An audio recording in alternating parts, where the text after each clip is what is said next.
Hello everyone and welcome to the latest episode of Maritime CEO Leader Series powered by Ocean Technologies Group, our chance to sit down for a chat with top names in shipping.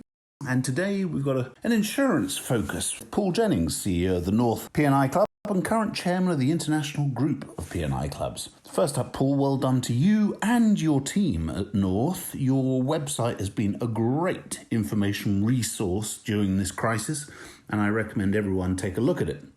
Now, let's get going. Just how big a whack do you think this pandemic will give to the international group in terms of finances?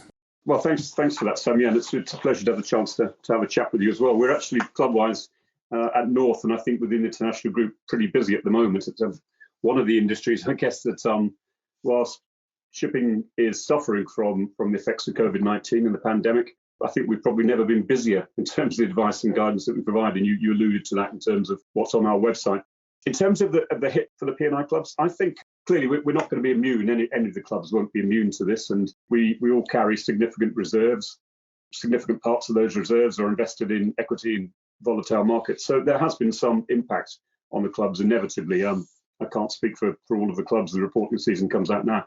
But I think over the years, clubs have developed significant financial reserves. And I would call that prudent financial management over the years, and really designed to withstand events such as this. If we go back to 2008-9, the global financial crisis, the clubs withstood that one.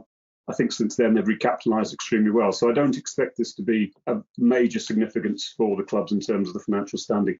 And ironically, really, because over the last couple of years, the clubs have received, I would say, criticism possibly from some journalists, not yourselves, but from journalists, in particular brokers, insurance brokers, suggesting that the clubs are holding excessive levels of free reserves. But clearly, the reason we're doing this, and both regulatory reserves and also reserves to satisfy rating agencies, is so we can withstand the type of volatility in these events when they come along. So the members of the International Group P&I Clubs, I think, can be comfortable that the clubs have sufficient financial strength to weather this and still continue to provide the financial services that ship owners around the world require. So it's still early days. We're about 115, 116 days or something into this pandemic, and it's impossible to make predictions on such a long-term scale. But how do you think the actual business of P&I might change as the virus recedes? I mean, I'm talking to a lot of people in shipping about the greater adoption of digital stuff. In terms of your day-to-day business lives, and how do you see it changing?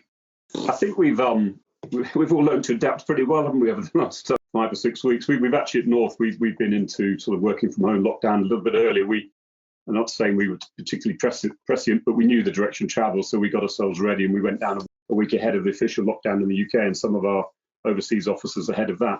And we've all adapted remarkably well, I think, to the technology. Just people who probably previously hadn't had experience of using video at all, and giving sessions over video, broadcasting, whatever you might call that. So I think digitally we're adapting well. How will that shake out after this?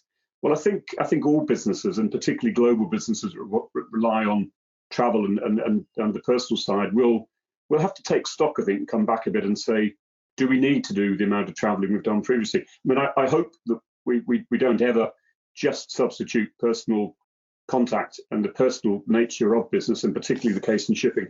I hope we don't completely substitute that for virtual meetings and virtual discussions. But I think it will focus us all a little bit to think about, do we actually need to jump on the plane for that particular meeting, or can we conduct it via some form of video medium? I think that will change. I think probably more profoundly, and I'm probably relying now on what economists and others are saying. Shipping, of course, is at the centre of globalisation, as you well know. 90% of all the goods that move around the world move by ships. So it is absolutely the centre of globalisation. Will the recession, will coming back and we recede from this pandemic, will that encourage people to think about globalisation again? Will we move from globalisation to localisation? So instead of shipping manufactured goods around the world, will we start moving more raw materials so people can manufacture at their home base again? That's probably more profound. That will take a number of years. But I think what the pandemic has taught everybody is that the just-in-time world we live in is great when everything works, but when you stop the supply chain, my goodness, that does create a problem for everybody. Listen, P&I will adapt to that. Shipping will adapt to it. Things are going to continue to move around the world. And the endearing beauty of P&I is over 160 years, we've survived a lot of changes from from sales to steam to whatever, and P&I will continue to. We will continue to play our part in facilitating global trade, I'm sure. Some comfortable lockdown questions for you. What's book to read during the lockdown? Best TV binging? What do you recommend?